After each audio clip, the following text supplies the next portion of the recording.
to take those factor pairs that we worked on yesterday, and we're actually going to apply it. We're actually going to do the reverse of the distributive property. So I do want to just do a quick little review. So a few weeks ago in indicator 18, I would have you multiply something like this.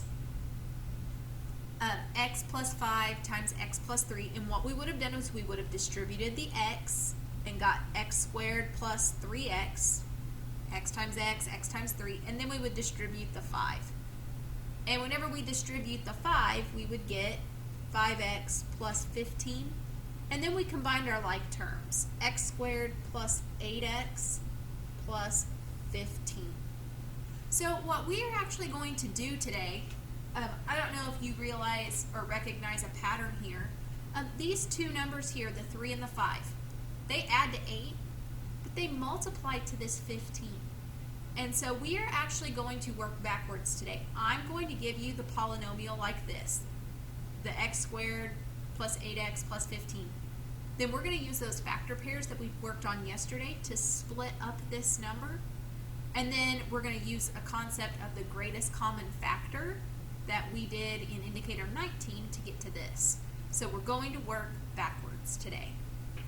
So the first example I'm going to do is this example here. X squared plus 8x plus 15. So we are actually going to figure out what multiplies to 15 and adds to positive 8. So we're looking for the two numbers that multiply to 15 and add to 8, just like we did yesterday. And you guys would be able to tell me those are 3 and 5. 3 times 5 is 15. 3 plus 5 is 8. So then what we're going to do is these two numbers, since they add to 8, we're going to take this 8 and we're going to bust it up. So we are going to bring down our x squared, but instead of 8x, we know that comes from 3x plus 5x. And then bring down the plus 15. So the 8x, the two factor pairs we pick here, are going to be the two numbers that we split up the middle term. So we are going to split up this, and I'm going to try to zoom in a little bit. All right, then we can do this what we call grouping. We have four things, so we can actually do two groups. We look here, the greatest common factor is x. Now, the common factor is x, and if I take an x out of each term, remember that, where we find out what's left, it'd be an x plus 3. Now we're going to do the same thing with this. We take out a plus 5, because the greatest common factor of 5 and 15 is a plus 5, and that would give us an x plus 3. Oh, do we see something in common? So then we do that again.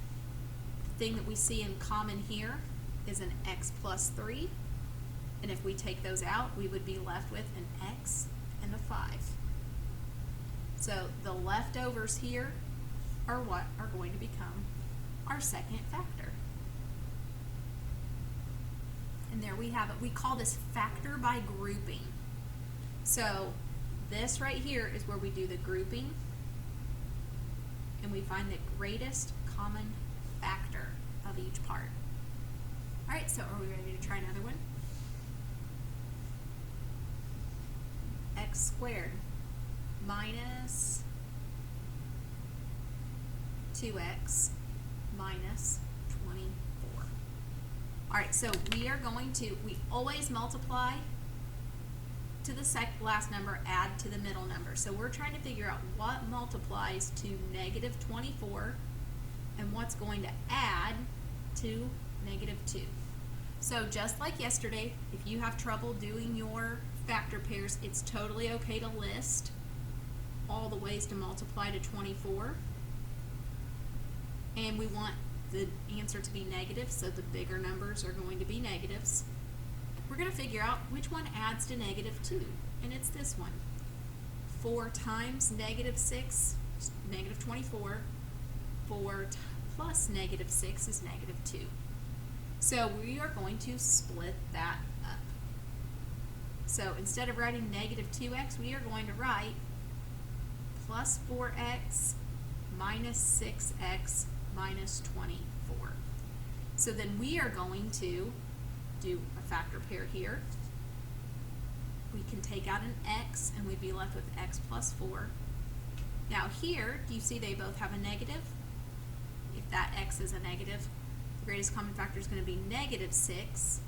So that'd be an x, and then negative 24 divided by negative 6 would give me a positive 4 remaining.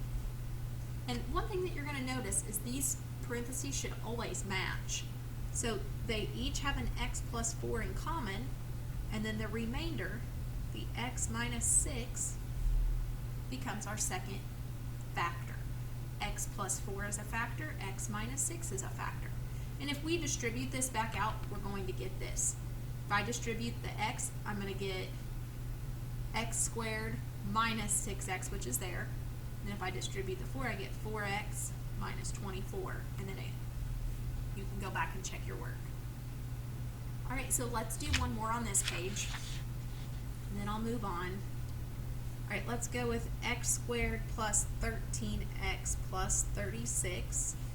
So I want to find out what multiplies to 36 and adds to 13.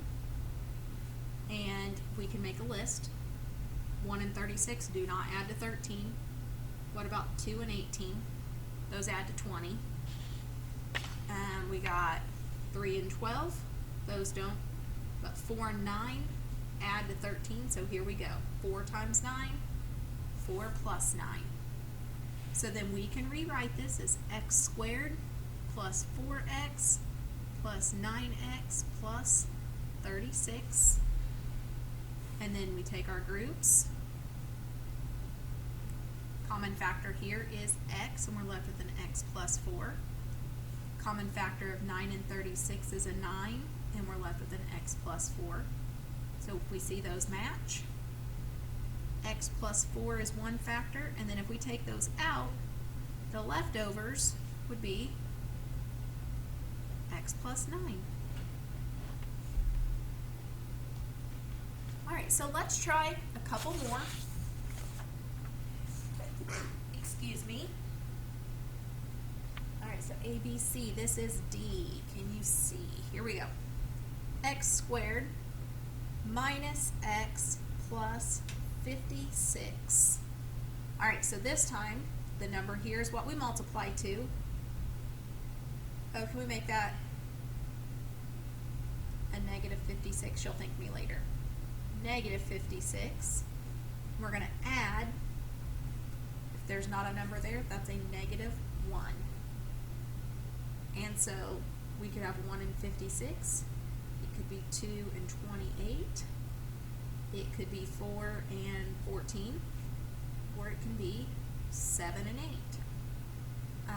We want it to add to a negative number, and it has to multiply to a negative number, so that means only one number is negative, and it's got to be the bigger number that's negative, so it adds to negative 1.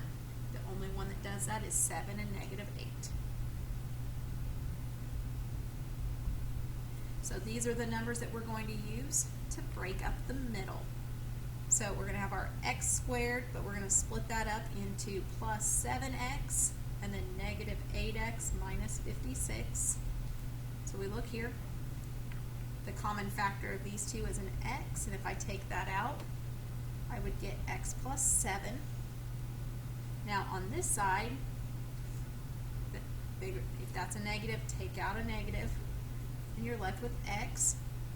A negative 8 times a positive 7 would give me a negative 56. So if we can see our parentheses do match, and so that is an x plus 7. Now, if I take these x plus 7s away, I'd be left with an x and a negative 8. And there we have it. All right, we have one more to do for today. All right, this last one, x squared plus 7x minus 60.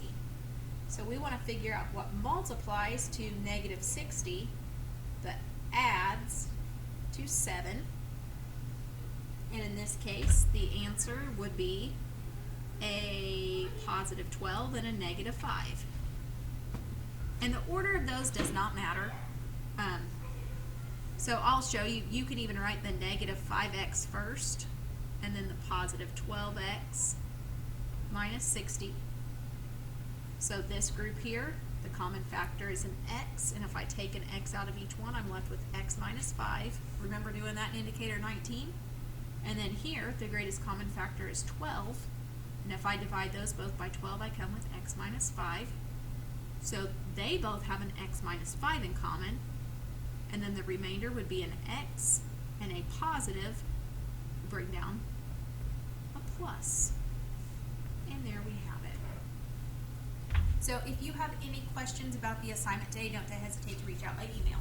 Have a good day.